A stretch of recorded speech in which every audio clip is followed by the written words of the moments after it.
जैसे कि आप सभी को पता होगा कि मणिपुर में पिछले दिनों क्या हुआ था कि इसे छुपा नहीं है पर्यटन ले जाने की कोशिश करते हैं कि आखिर मणिपुर में ऐसी घटनाएं क्यों घटती रहती है, क्या है इसकी ऐतिहासिक पृष्ठभूमि। मणिपुर भारत के अंतर्राष्ट्रीय सीमा पर पड़ता है और मणिपुर आजादी के पूर्व एक रियासत था जहाँ के राजा थे बोध चंद्र सिंह। 1947 में राजा के सामने 3 विकल्प रखे गए: स्वतंत्र राज्य के रूप में रहना, भारत में मिल जाना और पाकिस्तान में मिल जाना। 1948 में बैलेट पेपर वाले मतदान हुए, राजा के पक्ष में मत पड़े और राजा ने भारत से स्वतंत्र देश के रूप में रहने की मांग कर डाली। हिंसक घटनाएं की शुरुआत यहीं से होती है। 1949 में भारत सरकार द्वारा दबाव बनाया गया और राजा को राज्य विलय नीति के तहत भारत में मिलने को तैयार किया गया। हालांकि उस समय रियासत को भारतीय राज्य का दर्जा नहीं प्राप्त था, भारत का एक रियासत ही था और राज्य का दर्जा 1972 में मिला।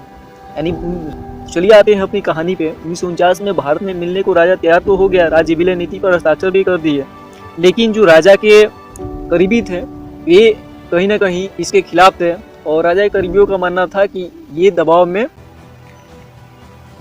यानी राजा को दबाव बनाकर भारत सरकार द्वारा ऐसा करवाया गया है।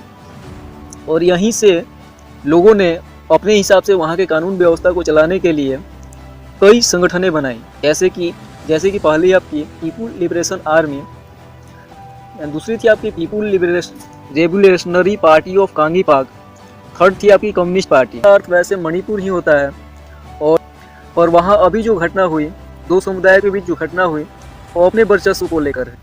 मणिपुर की 2 जनजातियाँ महत्वपूर्ण हैं, वो है आपका कुकी और दूसरी है आपका मैतेई। कुकी जनजाति की कुल जनसंख्या 40%, वहीं मैतेई जनजाति की कुल जनसंख्या 53% है। कुकी जनजाति को एसटी का दर्जा मिला हुआ है, यानी कि शेड्यूल्ड ट्राइब का दर्जा मिला हुआ है। वहीं मैतेई जनजाति की मांग है कि हमें भी शेड्यूल्ड ट्राइब का दर्जा दिया जाए, यानी एसटी का दर्जा दिया जाए।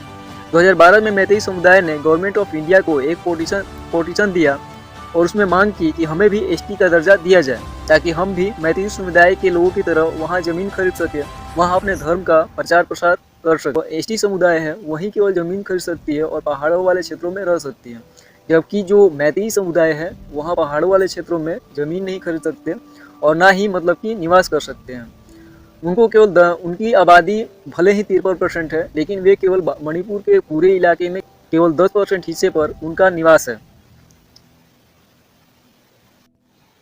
विवाद का मुख्य जड़ यही है, जहां एक और मणिपुर हाई कोर्ट ने राज्य सरकार, केंद्र सरकार और सुप्रीम कोर्ट से अपनी अपनी राय मांगी और साथ ही इस पर डिसीजन लेने को कहा, क्योंकि यह मामला 10 सालों से पेंडिंग में है। तो कोर्ट ने इस पर फैसला तो नहीं दिया और ना ही केंद्र सरकार ने इस पर कोई फैसला दिया, पर अब अपनी अपनी ऑब्जर्वेशन जरूर लेकर आए। ऑब्जर्वेशन का मतलब होता है अवलोकन, यानी केंद्र सरकार और सुप्रीम कोर्ट इस पर अवलोकन जरूर दिए, जिसको हिल एरिया कमेटी और कुकी जनजाति के लोग ये समझ बैठे कि केंद्र सरकार ने और सुप्रीम कोर्ट ने इस पर अपना डिसीजन ले चुकी है।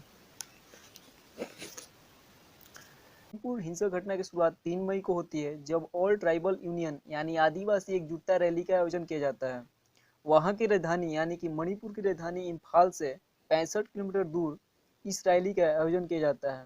ऐसे में जनजातीय समुदाय, यानी कि यह जो रैली है जनजातीय समुदाय यानी एसटी वर्ग द्वारा किया जाता है और 3 मई से यह मामला अब तक काफ़ी गंभीर रूप ले चुका है और जो महिलाओं के साथ प्रेजेंट में हुआ उससे बर्बर कुछ नहीं हो सकता है और उस पर केंद्र सरकार को और सुप्रीम कोर्ट को जल्द फैसला लेना चाहिए और जल्द से जल्द उन दोषियों को फांसी होनी चाहिए, ताकि ऐसी बर्बरतापूर्ण